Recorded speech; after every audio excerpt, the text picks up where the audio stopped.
A nova cara da seleção tá vindo aí, e com 70 nomes na mira.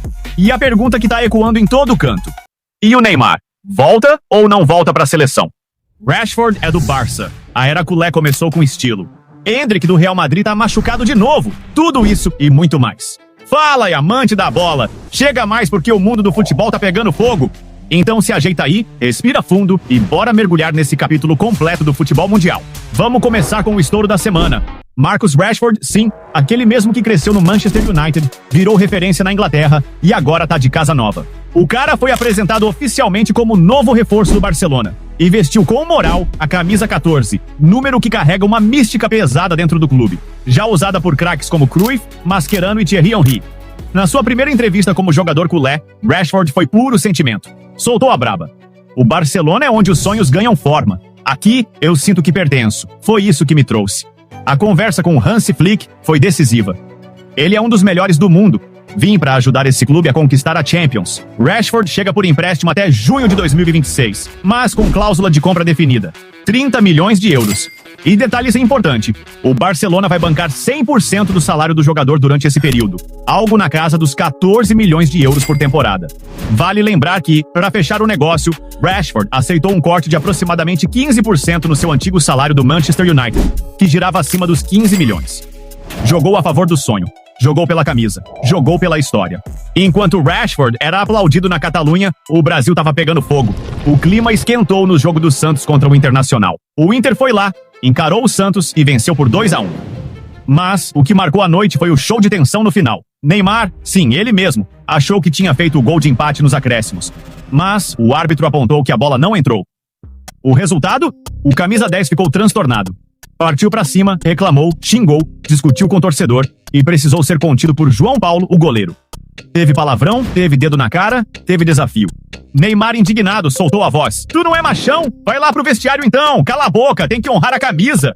Climão dos grandes. E mais, o Santos chegou à 9ª derrota em 14 jogos e tá afundado na zona da degola com míseros 14 pontos. O torcedor que discutiu com o Neymar depois postou um vídeo pedindo desculpas, mas o estrago já estava feito. No Rio de Janeiro, o clima também esquentou. O dia foi intenso também no Ninho do Urubu. O chefe do departamento médico, José Luiz Runco, foi demitido após vazar uma mensagem onde detonava o uruguaio De La Cruz em um grupo de WhatsApp.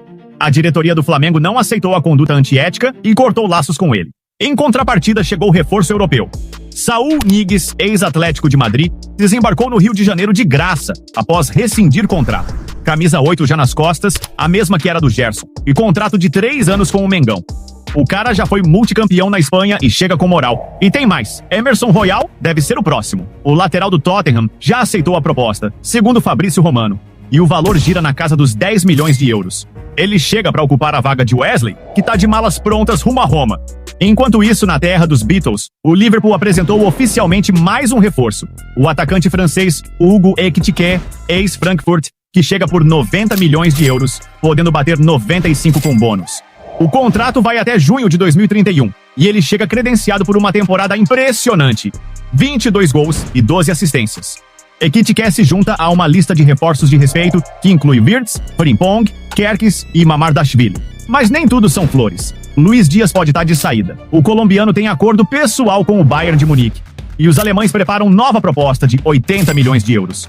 Se o negócio rolar, o Liverpool já sabe quem quer como substituto. Ninguém menos que Rodrigo, do Real Madrid. Depois de muitas semanas de suspense, especulações e uma tonelada de conversas de bastidores, a novela Victor Gyökeres finalmente chegou ao seu último capítulo. E com um final feliz pro Arsenal.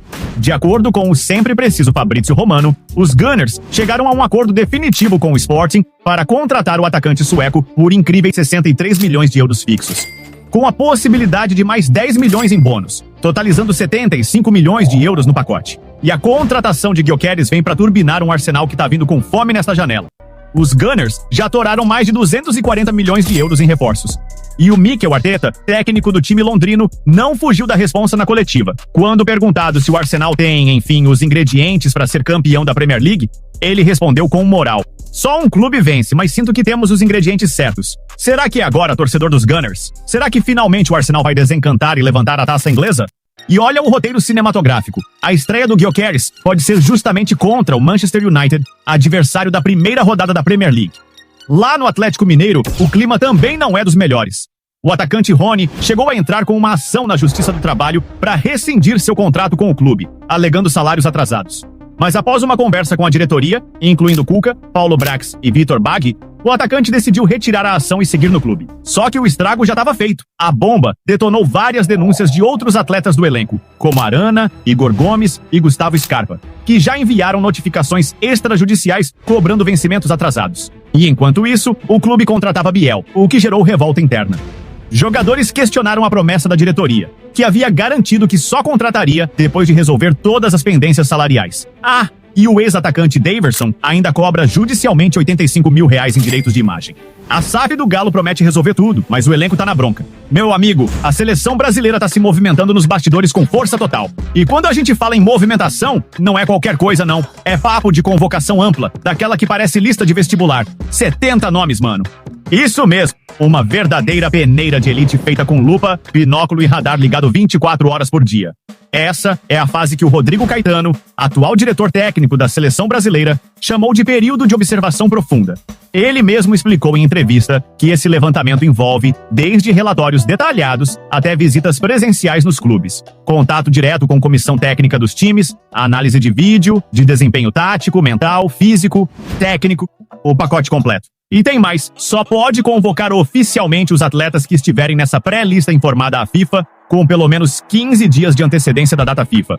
Então, se o nome não tiver lá, já era. Esse é aquele famoso funil natural. Começa com um monte de gente e conforme os dias vão passando, machuca um aqui, outro desponta ali, mais um perde espaço. E assim, a lista vai se afunilando.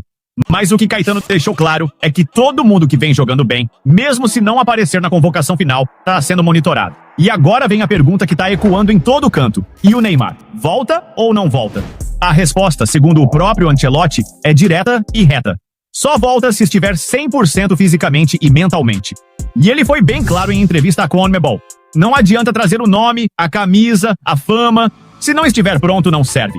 Seleção é compromisso, é entrega, é suor. E olha só, o Neymar até voltou a campo pelo Santos. Fez gol contra o Flamengo, mas no jogo seguinte contra o Mirassol já foi bem abaixo. Ainda tá oscilando, ainda não dá pra dizer que ele tá em ritmo competitivo de seleção. Ancelotti não quer correr o risco de montar um esquema em cima dele e ter que tirar depois. Se for convocado, vai ter que render. E muito. Outro nome que ronda o imaginário do torcedor é Thiago Silva, o eterno xerifão. Ele teve um Mundial de Clubes excelente contra o Chelsea e deixou muita gente com a pulga atrás da orelha. Será que ele volta? Nos bastidores, Ancelotti já deu indícios de que pode sim reaproveitar o veterano. E com a volta do Militão, que já tá recuperado no Real Madrid, somando ao Marquinhos em plena forma, a zaga da seleção pode ficar de peso. O detalhe é que Thiago Silva traria não só experiência, mas liderança de vestiário. A dúvida é se o ritmo de jogo e o físico ainda acompanham. A lupa tá virada também para vários nomes que ganharam moral nos últimos meses. João Pedro, Chelsea, deve voltar à convocação e com boas chances de vir como titular. Versátil, explosivo, joga pelos lados e por dentro. Bremer, Juventus. Voltou de lesão e já retomou a titularidade na Juve. Disse que tá pronto e motivado para a seleção. Marcos Leonardo, Al Hilal. Fez um Mundial de Clubes muito bom. Tá arrebentando na Arábia Saudita. Ancelotti teria elogiado nos bastidores. Malcolm Al Hilal, também em ótima fase, foi citado em conversas internas da comissão técnica durante o Mundial. Tem também o Estevão, que já vem sendo trabalhado com muito cuidado. O cara é uma joia rara e pode ser o novo xodó do torcedor brasileiro. Baseando no que se viu nas últimas partidas e no que vem vazando na imprensa, o possível esboço da seleção poderia ser Alisson, Danilo, Marquinhos, Thiago Silva ou Militão e Carlos Augusto. Casemiro, Bruno Guimarães e Gerson, Rafinha, Estevão, Matheus Cunha e Vini Júnior. Mas é claro, isso ainda tá em aberto. Wesley, João Pedro, Marcos Leonardo, Malcolm, Rodrigo, todos podem entrar no time ou virar opções de banco. E o Endrick vai ficar fora da seleção novamente? O Real Madrid confirmou que o jogador sofreu nova lesão muscular, uma recaída no tendão da coxa direita, e ficará fora de ação por até 10 semanas. O problema ocorreu durante o último treino do time nos Estados Unidos, antes da semifinal do Mundial de Clubes. O jovem talento já não joga desde maio, quando se lesionou, e agora perde o início da temporada europeia e os jogos da data FIFA de setembro pela seleção brasileira. Rumores de um possível empréstimo foram automaticamente descartados. Ele vai continuar em Madrid, tentando recuperar forma física e espaço no elenco, que, aliás, agora tem Gonzalo Garcia em alta, o que deve dificultar ainda mais a vida do ex-Palmeiras. Meu amigo, esse foi o resumão mais cabuloso que você vai ver hoje. E aí, na sua visão, quem não pode ficar de fora dessa seleção? Neymar ainda merece espaço? Thiago Silva ainda dá conta do recado? João Pedro já tem que ser titular? Quem ficou de fora injustamente? Deixa a tua opinião nos comentários, já fortalece com aquele like brabo e se inscreve no canal Magia nos Gramados, que aqui é papo reto, sem firula e com muito amor pelo futebol. Até o próximo vídeo, família!